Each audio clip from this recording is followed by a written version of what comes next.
ജീവിതത്തിൽ ഏറ്റവും കൂടുതൽ, ലോകത്ത് ഏറ്റവും കൂടുതൽ വാഴ കേൾക്കുന്ന ആരാ?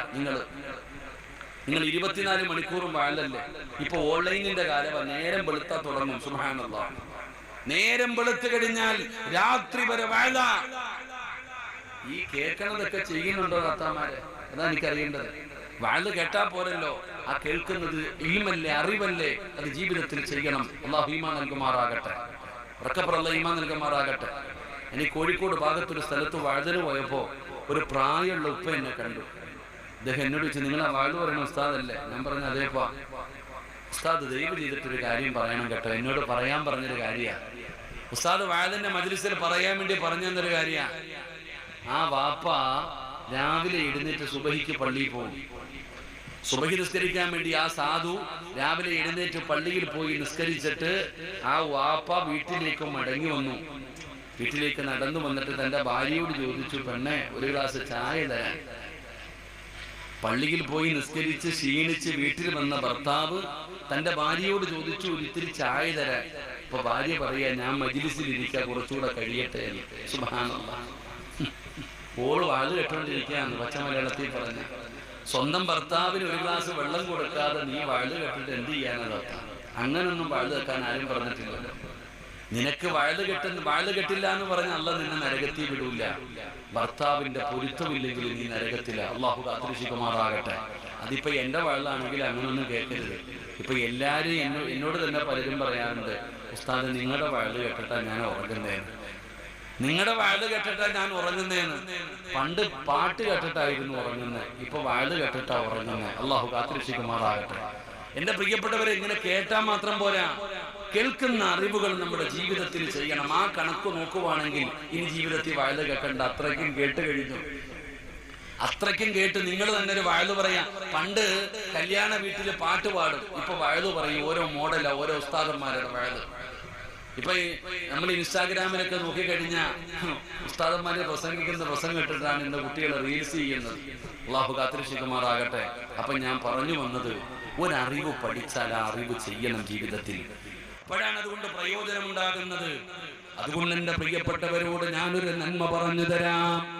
നമ്മൾ എന്തായാലും ഈ മഴയത്ത് ഇവിടെ ഒരുമിച്ച് കൂടിയവരാണല്ലോ. അതുകൊണ്ട് നമുക്കും ഒരു മത്സരം നടത്താം. എന്റെ പ്രിയപ്പെട്ടവരെ, ഞാൻ നിങ്ങൾക്കൊരു നന്മ പറഞ്ഞു തരട്ടെ. ആരാണ് പറഞ്ഞു തരുന്നതെന്നറിയോ? അല്ലാഹുവിന്റെ പ്രവാചകന്റെ കരളിന്റെ കഷ്ടമായ തന്റെ പ്രിയപ്പെട്ട പൊന്നുമകള് മഹദി ഫാത്തിമ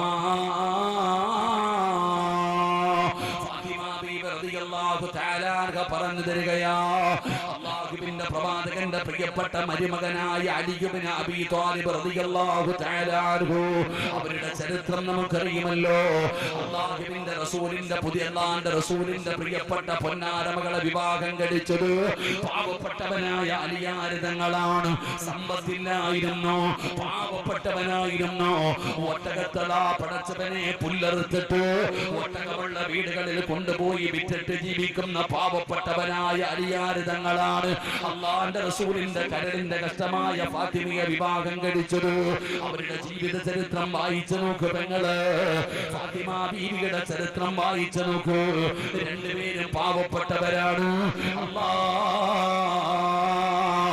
രണ്ടുപേരും പടച്ചവനെ അവരുടെ ജീവിതം വായിച്ചു നോക്കിയാൽ കരയാതിരിക്കാൻ കഴിയില്ല. യും അലിയാര് തങ്ങളുടെയും ചരിത്രം വായിച്ച നമ്മളൊക്കെ കരഞ്ഞു പോകും. അള്ളാഹു നമുക്ക് ഈമാൻ നൽകുമാറാകട്ടെ. ആരോ പറഞ്ഞു, ഇവിടെ എന്റെ സംഘാടകൻ പറഞ്ഞു, എല്ലാം പാവപ്പെട്ടവരാണെന്ന്. ഉസ്താദ്, ഈ നാട്ടുകാരൊക്കെ പാവപ്പെട്ടവരാണെന്ന്. ആരാടോ പാവപ്പെട്ടവര്? എല്ലാവരും പണക്കാരന്മാരാ. അള്ളാഹു ഭാഗ്യം നൽകുമാറാകട്ടെ. ഇഷ്ടപ്പെട്ടില്ലെന്ന് തോന്നുന്നു. എല്ലാരും പണക്കാരല്ലേ? പാവപ്പെട്ട ആരെങ്കിലും ഉണ്ടോ? അങ്ങനെ ഒരിക്കലും പറയരുത്. ഞാൻ പാവപ്പെട്ടവനാണെന്ന് ആരും പറയരുത്. ഇങ്ങനെ പറയാൻ പാടില്ല. നമ്മൾ പള്ളിയിൽ പോയിട്ട് ദുആ ചെയ്യും, അല്ലാഹുവേ നീ എന്നെ പണക്കാരനാക്കണേ അല്ലാഹ്. എല്ലാരും പള്ളിയിൽ പോയി ദുആ ചെയ്യണ എന്താ? അല്ലാഹ് എനിക്ക് സമ്പത്ത് താ, എനിക്ക് ബർക്കത്ത് താ, എനിക്ക് നീ ആ വീട് താ, എനിക്കെല്ലാം താ എന്നിട്ട് റബ്ബിനോട് ദുആ ചെയ്യും. റബ്ബിനോട് പറയുന്നത് എന്നെ പണക്കാരനാക്കണേന്ന്. റേഷൻ കടയിൽ പോയിട്ട് പറയുന്നത് ഞാൻ ഒന്നുമില്ലാത്തവനാ, എനിക്ക് മറ്റേ എന്ത് കാട്ടാ ഫ്രീ അരി കിട്ടുന്നൊരു കാരണമുണ്ടല്ലോ. എല്ലാരും അള്ളാഹിനോട് പറയുന്ന പടച്ചവനെ എനിക്ക് സമ്പത്ത് താ, എനിക്ക് വീട് താ, എന്നെ പണക്കാരനാക്ക്. എന്നിട്ട് റേഷൻ കടയിലെ ഫോമിൽ എഴുതുന്നു ഞാൻ ഒന്നുമില്ലാത്ത യതീമാണെന്ന്. അല്ലാഹു കാത്തിരക്ഷിക്കുമാറാകട്ടെ. എന്താ അപ്പൊ അങ്ങനല്ലല്ലോ, ചോദിക്കണമല്ലോ. എന്റെ പ്രിയപ്പെട്ടവരെ, അള്ളാന്റെ റസൂലിന്റെ പൊന്നാര മകള് ഫാത്തിമയുടെ ചരിത്രം വായിച്ചു നോക്ക്. ഒരിക്കൽ അലിയാരി നിങ്ങൾ വീട്ടിലേക്ക് കടന്നു വരികയാ. ജോലിയെല്ലാം കഴിഞ്ഞ് വൈകുന്നേരം രാത്രി വീട്ടിലേക്ക് കടന്നു വരുമ്പോൾ ഫാത്തിമ ബീബി റളിയല്ലാഹു തആല അൻഹയുടെ മുഖം ഇങ്ങനെ വാടിയിരിക്കുകയാണ്. അലിയാരി നിങ്ങൾ എന്ന ഭർത്താവ് വീട്ടിലേക്ക് കടന്നു വരുമ്പോ അതാ ഫാത്തിമയുടെ മുഖത്തൊരു സങ്കടം കാണുകയാണ്. അല്ലാഹുവിന്റെ റസൂലിന്റെ പൊന്നാര മകളോട് അലിയാരി നിങ്ങൾ ചോദിച്ചു, ഫാത്തിമ എന്തു പറ്റി ഫാത്തിമ, എന്തു പറ്റി ഫാത്തിമ? ഫാത്തിമ ഒന്നും മിണ്ടുന്നില്ല. ഒരുപാട് ചോദിച്ചപ്പോ ഫാത്തിമ തന്റെ കൈയെടുത്ത് കാണിച്ചു കൊടുക്കുകയാണ്. അല്ലാഹുവിന്റെ പ്രവാചകന്റെ കരളിന്റെ കഷ്ടമായ ഫാത്തിമയുടെ ഫാത്തിമ എന്ന പൊന്നാര മകള് അലിയാരെന്ന ഭർത്താവിന്റെ മുമ്പിലേക്ക് കൈ നീട്ടി കാണിക്കുമ്പോ പടച്ചവരെ കൈ പൊട്ടിയിരിക്കുകയാണ്, കൈ പൊട്ടിയിരിക്കുകയാണ്. അതാ പടച്ചവനെ കല്ല് പിടിച്ചിട്ട്, ആട്ടുകല്ല് പിടിച്ചിട്ട് അതാ ഫാത്തിമയുടെ കൈ രണ്ടും പൊട്ടിയിരിക്കുകയാ. അടുക്കള ജോലി ചെയ്തിട്ട്, തന്റെ വീട്ടിൽ ജോലി ചെയ്തിട്ട് ഫാത്തിമയുടെ കൈ പൊട്ടിയിരിക്കുകയാ. പെങ്ങളെ, നീ ചിന്തിക്കും എങ്ങനെയാ കൈ പൊട്ടിയതെന്ന്. അലിയാര് തങ്ങള് പാവപ്പെട്ടവനാണ്. പടച്ചവനെ അതാ ഗോതമ്പ് പൊടിക്കുകയാ. ഗോതമ്പ് പൊടിച്ചിട്ട് അത് ഫാത്തിമ ബീവിയാണ് പൊടിക്കുന്നത്. എന്നിട്ടത് അതാ കമ്പോളത്തിൽ കൊണ്ടുപോയി വിൽക്കുകയാണ്. അതാ ഗോതമ്പ് പൊടിച്ചു കൊടുക്കും ഫാത്തിമ ബീവി. കൈ കൊണ്ട് കല്ലിങ്ങനെ പിടിച്ചിട്ട് അവിടെ അതാ പൊടിച്ചു കൊടുക്കും.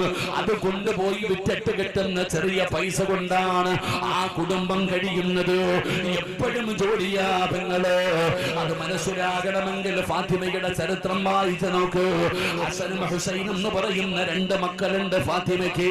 1 വയസ്സിന്റെ വ്യത്യാസമേ ഉള്ളൂ. രണ്ടുപേരും തമ്മിൽ 10 വയസ്സിന്റെ വ്യത്യാസമല്ല, 1 വയസ്സിന്റെ വ്യത്യാസമാണ് ഹസനിനും ഹുസൈനിനും. രണ്ടുപേരും ചെറിയ മക്കളാണ്. ഫാത്തിമ മക്കളെ അതാ തൊട്ടിലിൽ കിടത്തിയിട്ട് കരയുമ്പോ ഉറക്കുന്നത് എങ്ങനെയെന്നറിയോ? ഒരു കയറ് കെട്ടി വെച്ചിരിക്കുകയാണ്. ഒരു കയറതാ തൊട്ടിലിൽ കെട്ടിയിട്ട് രണ്ടാമത്തെ ഭാഗം തന്റെ കാലിൽ കെട്ടിവെച്ചിരിക്കുകയാ.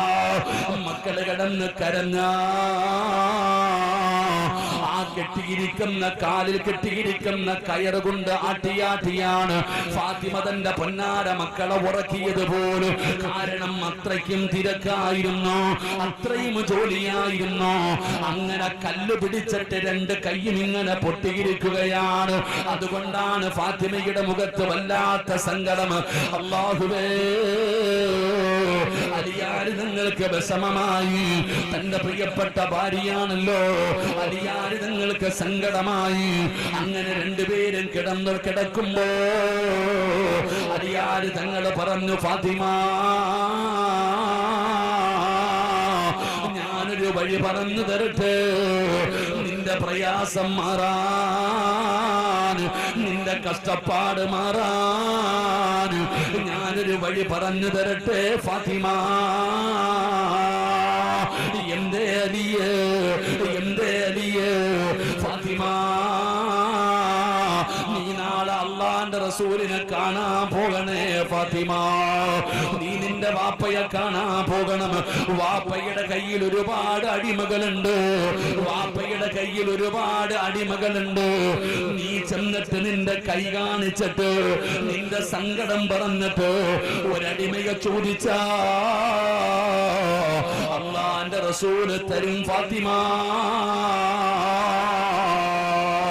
നിബിതങ്ങൾക്ക് നിന്നെ വല്ലാത്ത ഇഷ്ടമാ. അള്ളാന്റെ റസൂല് ഉറപ്പായിട്ടും നിനക്കൊരടിമയെ തരും.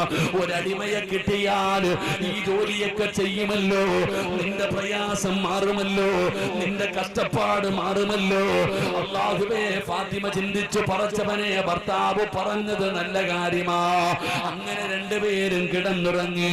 അങ്ങനെ രണ്ടുപേരും കിടന്നുറങ്ങി. പടച്ചവനെ, നേരം വെളുത്തപ്പോ ജോലിയെല്ലാം കഴിഞ്ഞിട്ട് ഫാത്തിമ ബീബി റളിയല്ലാഹു തആല അൻഹ തന്റെ ഉപ്പാനെ കാണാൻ പോവുകയാണ്, തന്റെ നിബിധങ്ങളെ കാണാൻ പോവുകയാണ്. ഫാത്തിമ ബീബി റളിയല്ലാഹു തആല അൻഹ അല്ലാഹുവിന്റെ റസൂൽ എന്ന പിതാവിനെ കാണാൻ വീട്ടിലേക്ക് ചെന്നപ്പോ അല്ലാഹുവിന്റെ റസൂലില്ല. നിബിധങ്ങള് രാവിലെ പോയതാണ്, അല്ലാഹുവിന്റെ റസൂൽ ഒരു യാത്ര പോയിരിക്കുകയാണ്. പടച്ചവനെ, ഫാത്തിമയ്ക്ക് സങ്കടമായി, വാപ്പ വീട്ടിലില്ല. ഉമ്മയായ ആയിഷ ബീബി റളിയല്ലാഹു തആല അൻഹയോട് ഫാത്തിമ കരഞ്ഞുകൊണ്ട് പറഞ്ഞു, ഉമ്മ വല്ലാത്ത കഷ്ടപ്പാടാ ഉമ്മ, എന്റെ കൈ കണ്ടോ ഉമ്മ, പിടിച്ചിട്ട് കൈ പൊട്ടിയിരിക്കുകയാ. അതുകൊണ്ട് വാപ്പ വരുമ്പോ എന്റെ സങ്കടം പറയണേ, ഒരടിമയെ വാങ്ങി തരണേ. ഉമ്മ പറഞ്ഞ തരുമെന്ന് ഫാത്തിമ ആയിഷ ബീവിയോട് പറയുകയാ. അങ്ങനെ പടച്ചവനെ രണ്ടുപേരും സംസാരിക്കുകയാണ്. അവസാനം ഫാത്തിമ അവിടെ നിന്ന് മടങ്ങിപ്പോയി. അല്ലാഹുവിന്റെ പ്രവാചകൻ സല്ലല്ലാഹു അലൈഹി വസല്ലമ തങ്ങള് അന്ന് ഒരുപാട് താമസിച്ചാണ് വരുന്നത്. നിബിധങ്ങൾ അർദ്ധരാത്രിയിലാണ് വരുന്നത്. അല്ലാഹുവിന്റെ പ്രവാചകൻ വീട്ടിലേക്ക് കടന്നു വന്നപ്പോ ആയിഷ ബീബി റളിയല്ലാഹു തആല അൻഹ അവിടെന്ന് പറഞ്ഞു, നബിയേ യാ റസൂലല്ലാഹ്, അല്ലാഹുവിന്റെ പ്രവാചകരെ, ഫാത്തിമ വന്നിരുന്നു നബിയേ, സങ്കടം പറഞ്ഞു നബിയേ, ഫാത്തിമയുടെ കൈ പൊട്ടിയിരിക്കുന്നു നബിയേ, കണ്ടപ്പ കരച്ചല് വന്നു നബിയേ, ഒരടിമയെ കൊടുക്കുമോ നബിയേ? അല്ലാഹുവിന്റെ റസൂലിനോട് തന്റെ പ്രിയപ്പെട്ട ഭാര്യയായ ആയിഷ ബീബി റളിയല്ലാഹു തആല അൻഹ ഫാത്തിമയുടെ സങ്കടം പറഞ്ഞപ്പോ അല്ലാഹുവിന്റെ റസൂലിന്റെ മനസ്സ് വേദനിക്കുകയാ. നബിതങ്ങളുടെ മനസ്സ് വേദനിക്കുകയാ. കാരണം നബിതങ്ങളുടെ കരളിന്റെ കഷ്ടമാണ്. അല്ലാഹുവിന്റെ റസൂലാ പാതിരാത്രി ഇറങ്ങിയതോ, യാത്ര കഴിഞ്ഞ് വീട്ടിൽ വന്ന നബിതങ്ങള് ഇപ്പൊ തന്നെ എന്റെ പൊന്നാര മകളെ എനിക്ക് കാണണം, എന്റെ ഫാത്തിമാനെ എനിക്ക് ഇപ്പൊ തന്നെ കാണണം. ആയിഷ ബീബി പറഞ്ഞു, നബിയെ രാവിലെ പോയാ പോരെ, എന്റെ ഫാത്തിമാനെ എനിക്ക് കാണണം.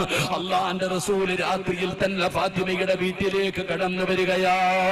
അല്ലാഹുവിന്റെ പ്രവാചകൻ ഫാത്തിമ ബീബി റളിയല്ലാഹു തആല അൻഹ വീടിന്റെ വെളിയിൽ വന്ന് നബിതങ്ങളെ സലാം പറഞ്ഞു, അനുവാദം ചോദിച്ചു. നബിതങ്ങളെ സലാം പറഞ്ഞിട്ട് വീടിനകത്തേക്ക് കിടക്കുമ്പോ അലിയാരിതങ്ങളും ഫാത്തിമയും അതാ കിടക്കുന്ന സ്ഥലത്ത് നിന്ന് ചാടി എഴുന്നേക്കുകയാ. നബിതങ്ങളെ പറഞ്ഞു, ഇരിക്കൂ ഫാത്തിമ, ഇരിക്കൂ അലിയേ. രണ്ടുപേരെയും ആ കിടക്കപ്പായിൽ തന്നെ പിടിച്ചിരുത്തുകയാണ്. അവരുടെ ഇടയിൽ ചെന്നിരുന്നു ലോകത്തിന്റെ നേതാവ്. അവരുടെ രണ്ടുപേരുടെയും കിടപ്പറയില് അവരുടെ ഇടയിൽ ചെന്നിരുന്നു. അല്ലാഹുവിന്റെ റസൂല് തന്റെ കരളിന്റെ കഷ്ടമായ ഫാത്തിമ എന്ന് പറയുന്ന പൊന്നാര മകളുടെ കയ്യിലിങ്ങനെ പിടിക്കുകയാണ്. തന്റെ പൊന്നാര മകളുടെ കൈ കണ്ടപ്പോ റസൂലുള്ളാഹിയുടെ കണ്ണ് നിറയുകയാ. നിബിധങ്ങളുടെ കണ്ണ് നിറഞ്ഞടോ. അല്ലാഹുവിന്റെ റസൂല് പറഞ്ഞ മറുപടി എന്തെന്നറിയോ? പെൺമക്കളുള്ള ഉപ്പമാരെ, പെൺമക്കളുള്ള ഉപ്പമാരെ, അല്ലാഹുവിന്റെ റസൂൽ എന്ന് പറയുന്ന പിതാവ് പറഞ്ഞ മറുപടി എന്താ? വീട്ടിൽ ഭർത്താവിന്റെ വീട്ടിൽ കിടന്ന് ജോലി ചെയ്തിട്ട് കല്ല് പിടിച്ചിട്ട് കൈ രണ്ടും പൊട്ടിയിട്ട് അല്ലാഹുവിന്റെ റസൂൽ എന്ന അല്ലാഹുവിന്റെ റസൂലിനോട് തന്റെ പൊന്നാര മകൾ ഇങ്ങനെ കാണിച്ചു കൊടുക്കുമ്പോ നബിതങ്ങളെ പറഞ്ഞ മറുപടി എന്തെന്നറിയോ? നബിതങ്ങളെ ചോദിച്ച ചോദ്യം എന്തെന്നറിയോ? മോളെ ഫാത്തിമ, ഭർത്താവിന് ഭക്ഷണം വെച്ചു കൊടുത്ത അല്ലാഹു ഒരു ഭാര്യയ്ക്ക് കൊടുക്കുന്ന പ്രതിഫലം എന്താണെന്നറിയുമോ ഫാത്തിമ? നിബിധങ്ങൾ ചോദിച്ച ചോദ്യമാണ്. ഭർത്താവിന് ഭക്ഷണം വെച്ചു കൊടുക്കുന്ന, ഭർത്താവിനും മക്കൾക്കും ഭക്ഷണം വെച്ചു കൊടുക്കുന്ന ഒരു പെണ്ണിന് അല്ലാഹു കൊടുക്കുന്ന പ്രതിഫലം എന്തെന്നറിയോ? ഒരു വാപ്പ ചോദിച്ച ചോദ്യമാണ്. നബി തങ്ങൾ പറഞ്ഞു, ഫാത്തിമ പറഞ്ഞു തരട്ടെ ഫാത്തിമ, മഴയ്ക്കകത്ത് വാഴ കേൾക്കാമെന്ന് എന്റെ പെങ്ങളോട് പരാതിയല്ലേ? അടുക്കളയിൽ കിടന്ന് ജോലി ചെയ്യുന്നതിന് പരാതിയല്ലോ? കഷ്ടപ്പാടിനെ കുറിച്ച് പറയുന്ന പെങ്ങള് വെറുതെയല്ല പെങ്ങള്.